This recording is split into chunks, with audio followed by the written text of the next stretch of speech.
So hello everyone. आज की video बात करेंगे हम कैसे पढ़ना है text, how to study text.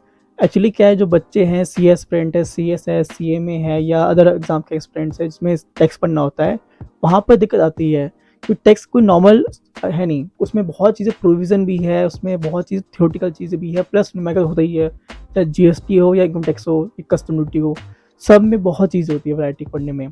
तो कैसे हम कर सकते हैं टैकल, बताऊँगा मैं। कुछ स्टेप्स है, सिर्फ 4 स्टेप अगर फॉलो कर लोगे तो टेक्स्ट हो जाएगा ईजी, निहायत ही ईजी हो जाएगा आपके लिए।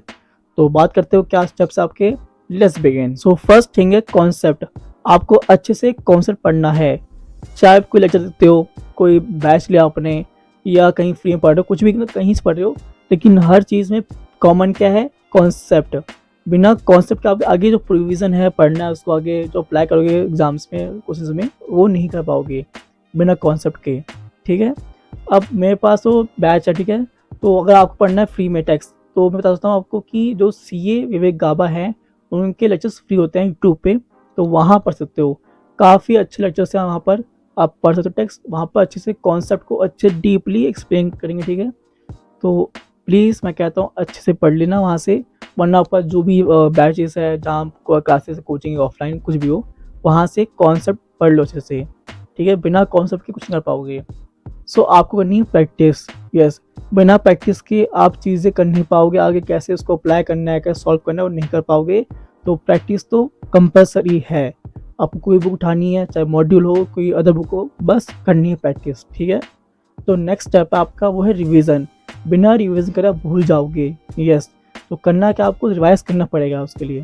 तो तरीका क्या होता है रिवाइज करने का, जैसे जो मैं करता हूँ एक्चुअली, जब मैं आज कुछ पढ़ा मैंने, पहले मैं कल रिवाइज करूँगा, फिर एक वीक बाद उसको रिवाइज करूँगा, फिर करूँगा उसको एक मंथ बाद। 3 बार मैं उसको तरह से रिवाइज करता हूँ ताकि मैं चीज़ें भूलूँ ना। अगर भूलता भी तो मैं फिर उसको रिवाइज करके, जैसे पीछे का लेक्चर्स है, नोट्स है, उससे रिवाइज कर लिया मैंने। ठीक है, तो रिवाइज तो करना पड़ेगा आपको, वरना भूल जाओगे, फिर जो भी आपने पढ़ा था सब यूजलेस है आपके लिए, क्योंकि आपको उसको याद करके रखना पड़ेगा माइंड में। जो प्रोविजंस है, जो एक्ट है, जो आप सेक्शन नंबर है, सब कुछ आपको याद करने पड़ेंगे, तभी आप टेक्स्ट में अच्छे से मार्क्स स्कोर कर पाओगे। को अपना प्रेजेंटेशन अच्छा करना पड़ेगा, क्योंकि जो मार्क्स मिलते एग्जाम में वो आपके माइंड के नहीं मिलते, आपको मिलते कि आपने कैसे उसको प्रेजेंट किया है। आपके मन में आंसर है कि हाँ ये आंसर में आ गया माइंड में, लेकिन उसके मार्क्स नहीं मिलेंगे। आप कैसे उसको फॉर्मेट में दिखाया है उसके मार्क्स मिलते हैं। तो आपको जब करते हो प्रैक्टिस, तब उसको अच्छे से लिख के दिखाओ वहाँ पर कि कैसे लिखा है, पर्टिकुलर्स है, अमाउंट है आपका, क्या आपने हेडिंग, हर चीज़ उसमें लिखना पड़ता है आपको, क्योंकि बिना आप इसमें प्रेजेंटेशन के मार्क्स नहीं मिलेंगे। चाहे कोई भी हो, जीएसटी लेकर आपका जो इनकम टैक्स में आपका आता है, पीजीपी, कैपिटल गेन, सैलरी, सारे हेड के आप जो करते हो सॉल्व उसको, उसमें अच्छे से फॉर्मेट लाओ, दिखाओ उसको, तो मार्क्स मिलेगा। तो ये 4 चीज़ें बहुत इंपॉर्टेंट है। सो बस आपको इतने ही चीज़ें फॉलो करने हैं। अगर आपने चीज़ें फॉलो कर ली तो आप आराम से पढ़ पाओगे। मैंने ही पढ़ा है, चीज़ें मैंने अप्लाई करी लाइफ में अपने, तो मैं पढ़ पाया हूँ, तो आप भी कर पाओगे। You can do it. So आज के लिए इतना ही।